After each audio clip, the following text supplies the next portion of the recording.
Alright, ladies and gentlemen, I'm here on the channel, and I'm here to do my 5th mock draft. I haven't done one in probably 6 or 7 days, so figured I would do my 5th one here. Decided I'd do one ahead of the combine and stuff like that, and after that I might do another one after combine, free agency. But who knows, I just do these whenever I feel like, and I just felt like doing one now. So let's start here. There hasn't really been a ton of movement like on my first round picks. I feel like I've had probably maybe the same first round picks just with a bunch of different teams. I suspect though, there'll be some risers during combine workouts. Remember, the NFL team needs will change during free agency in March. They can also shake up. So let's get right into it though. Let's start with Raiders, obviously Mendoza. Not going to waste a lot of time here. Pretty obvious at this point that Geno Smith trade didn't solve the post-Derek Carr quarterback problem. Clint Kubiak, the new coach, will want a signal caller to build his offense around. He's far and away the best quarterback in the class, not really close. He's competitive and precise with the ball, with his ball location. If the Raiders bring in a receiver or two during free agency and maybe shore up the offensive line a bit, the offense can take a step forward because you already got Ashton Jeanty, Brock Bowers. Ashton Jeanty had 1,000 yards with that shitty-ass O-line. You bring in Kubiak, Raiders can have something there. The Jets, you know what? I'm going to go different. I'm going to say Caleb Downs. Haven't projected him top 5 in any of my mock drafts yet, I don't think, but this will be the highest draft slot for safety since Eric Turner when he went number 2 in 1991. Downs, I think, is worthy, though. He reads the offense so well, and he has the quickness, the physicality, the ball skills to make plays against both the run and the pass. He can truly impact the defensive ceiling from the back end. 6 interceptions, 18 TFLs, 22 run stops over his 3 college seasons. The Jets defense did not have a single interception. Yes, you read that right. And only the Cowboys gave up more points per game, plus Andre Cisco's hitting free agency. Number 3, the Cardinals. It's a tough call here between Bailey and Arvell Reese. Bailey had 14.5 sacks, 23 TFLs, 71 pressures, and 3 forced fumbles last season. Simply put, he gets after the QB. That's what the Cardinals needed for managing just 30 sacks last season, tied for 3rd fewest in the league. And I'm going to say David Bailey. And yes, the team might need a quarterback this offseason if it moves on from Kyler Murray, but it's just way, way too early in this draft class when Arizona has way other big holes. They can maybe address the QB situation in free agency. Maybe. But yeah, David Bailey. Number 4, Titans, Arvell Reese. His instincts and burst are all over the tape. I'm still maybe having him as a linebacker at the moment, and he could help Tennessee there, but no coach Robert Saleh might very well move him to the edge where he played the majority of the time in 2025. Although Titans, their 42 sacks tied for 12th most last season. 11 of them came from Jeffrey Simmons on the interior. Like, their edge is weak, and I think Reese could be a high-impact player no matter where he lines up. Because, yeah, they had 42 sacks last season, but 11 of those were from Jeffrey Simmons. You need more edge push. Giants, Spencer Fano. A few of these I've had Carnell Tate. I still think it's very possible because they could have a wide receiver too. Opposite Malik Neighbors if Wan'Dale Robinson leaves. But it doesn't matter who Jackson Dart's throwing to if he doesn't have enough time to get the ball out. Fano started 36 games over 3 years. He allowed just 4 sacks and only 1 over the past 2 years once. Flipping from left tackle to right tackle. His technique and power outstanding, and if Jermaine Elmanor doesn't return, I like him sliding into the right tackle spot in the lineup, keeping Dart clean, and driving defenders out of the way for Cam Scatterbo. I would love this pick. Either him or Carnell Tate. But for the Browns, first one I've said for them, Carnell Tate. Like the Giants, the Browns need offensive line and receiver reinforcements. Unlike the Giants, the Browns have 2 first-round picks, so although Francis Mauga, Miami lineman, is tempting here, they will likely could take its pick of the entire receiver class and kick the can down the order on the O-line. Tate is at the top of the receiver list right now with great hands, great route running. Cleveland's wideouts combined for just 4 touchdowns last season after an 875-yard 9 TD season. Easily the top option for the Browns immediately. Offensive line is enticing because they're all entering free agency, I think, but I don't know, man. They need a playmaker. Commanders, Sonny Styles. This will be the 4th Ohio State player off the board, the most ever in the first 7 picks for one school. Styles is getting a lot of love around the league, and he's going to be fun to watch the combine if he works out. Former safety, 6'4", 243-pound frame, real speed. And with the Commanders' defense getting crushed for 6 yards per play last season, potentially losing Bobby Wagner up the middle, this fit makes sense, but also keep an eye on Ruben Bain and the receiver class as a whole if the board does fall that way. The Saints, Mekhi Lemon. Tyler Show flashed down the stretch of his rookie season, but now the Saints must help him take the next step.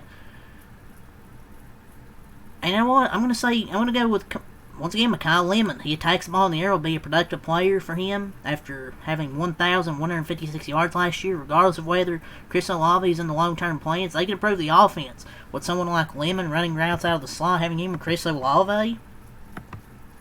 That would be a pretty good duo. Chiefs, Jeremiah Love. He just has elite vision and burst, dude. He can make a house call anytime he touches the ball with the hands out of the backfield, and he can stick on the field on third down. Pacheco and Kareem Hunt are free agents, and they weren't exactly lighting up the run game. Love had 1,372 yards and 18 rushing touchdowns last year. He can bring a whole new element to this offense and give Mahomes a reliable running back. Because Pacheco and Kareem Hunt simply just weren't it, to me.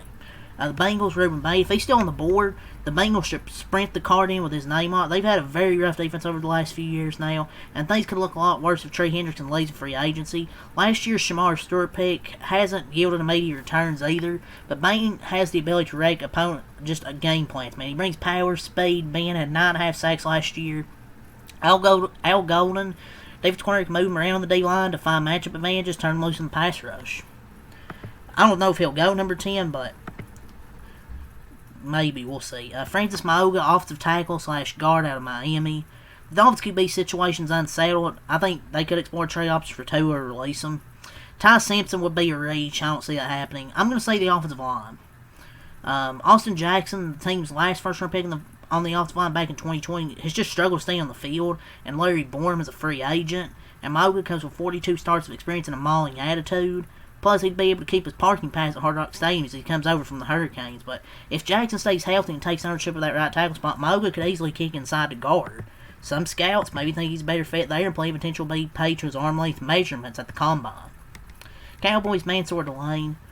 I'll say here, best corner in the draft to me. No team gave more passing plays with 25 or more yards than the Cowboys did last year.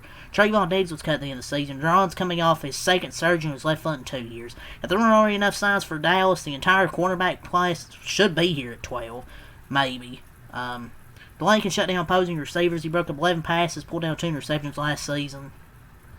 Rams, Jamal McCoy. I know he didn't play last year for tearing his ACL, and the medical checks this week will be key for him, but he had 4 picks and 9 pass breakups in 2024, and they need a corner. That's a definite weak spot, and Les Snead has to make that a priority this offseason to me. Ravens, I'll say Jordan Tyson. They should bounce back in 2026. Obviously, you got to get a true outside receiver for Lamar. Going with Tyson would allow Zay Flowers to live in the slot where he's at his best, and it lifts the whole offense. Tyson caught 8 touchdown passes last year. He just excels on his contested catches, man. He's a 6'2" frame overall strength. Because Rashad Bateman has been inconsistent. DeAndre Hopkins, Tylan Wallace, Isaiah Likely are all free agents. So you need to get a playmaker. The Buccaneers, C.J. Allen. Levante David had 114 tackles last year, but he can't play forever. He's 36 years old. He's going to enter free agency this offseason with Anthony Walker. Allen's a 3-down linebacker. He mixes that speed with the power to make plays in coverage against the run as a blitzer. He might be the linebacker 3 in this class, but he's a top 20 prospect overall, top 25 prospect. I think he'd be a good fit under Todd Bowles. The Jets, I'll say Peter Woods. Just kind of a Quentin Williams replacement. He didn't have any elite production in 2025, but the tape was still really good. He has the power to be a force of 3 technique for New York. I'm still not saying quarterback. Ty Simpson, I don't see it here. I feel like they'll see if they can get Malik Willis maybe in free agency. I don't know. I just don't think that he goes here. Zion Young to the Lions. He has strong hands and good quickness. Had 6.5 sacks with 46 pressures last year, and they need somebody to help Aiden Hutchinson on the defensive line. Like Al Muhammad had a surprise breakout last season with 11 sacks, but he's a free agent. And then the next best is like Tyra Sweet, so you didn't really have much outside of Aiden Hutchinson. The Vikings, Dylan Thieneman. out of Oregon, a safety. Like, Harrison Smith's 37 years old. He might retire this offseason. And even if he returns, the safety room still has to be replenished. And Thiemann, man, he's versatile to move around the alignment as a force against the run. Had a 6 interception season at Purdue before transferring to Oregon. He'd fit like a glove in that defense. The Panthers, Keldrick Faulk. They took a leap forward last season, but their pass rush is still lagging behind. Their 30 sacks tied for third fewest in the league, 26% pressure rate. I like what I saw to Nick Scourton, but they need more. Faulk is a people mover, and although he made only 2 sacks last season, he had 7 in 2024. So I think this could be a pick where they go for pass rush. Cowboys, Akeem Mesidor. I can't pick anything but defense here, man. Of course, he wouldn't be a one-for-one replacement Micah, who's sorely missed, but the 12.5 sacks in the final season of his 6-year college career, he would at least jumpstart the pass rush and start to build that unit back up, because Jadeveon Clowney was the lone player to crack 6 sacks in 2025, 8.5. Now he's a free agent, so who knows if he's going to come back. King Mesidor, no, he's 23, 24 for a rookie, but he's already a polished player.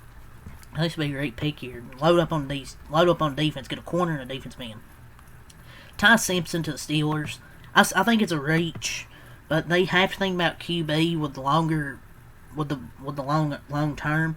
They could bring back Aaron Rodgers or opt to go another veteran to keep them in contention next season. Even if they go that route, Simpson just has 15 starts to his name. You know, he does navigate the pocket well through 28 touchdowns, just 5 interceptions. And he did have some promise to start the year, but the season went along, not too great, but I don't know, man. I just feel like the Steelers might have to address the quarterback situation here. I think it might be a reach, but there is some positives, but there is negatives to him for sure. Chargers, Olaiva Aon out of Penn State. A lot of the Chargers' offensive line woes can be, tracing the injuries of Joe Alt and Rashawn Slater. The interior has its own problems. Zion Johnson's now a free agent. Mekhi Becton struggled at guard. And I think it can open up rushing lanes for Aon, and it protects Justin Herbert. You get those two guys back from injury. You add Aon out of Penn State. That's really damn good offensive line to me. The Eagles, Kenyon Sadiq, tight end. He had 8 touchdown receptions last season. He's explosive, does a lot of damage after the catch. 6'3", 245, and who knows with Dallas Goedert what's going to happen with him. Out of the Browns, Monroe Freeling. The entire starting offensive line from last season is unsigned. Cam Robinson, Joe Bitonio, Ethan Posich, Wyatt Taylor, Jack Conklin, DeJuan Jones, who would have started, is coming off a season-ending knee injury. So I think it's where the pick goes, man. He just needs some work as a run blocker. His ceiling is high.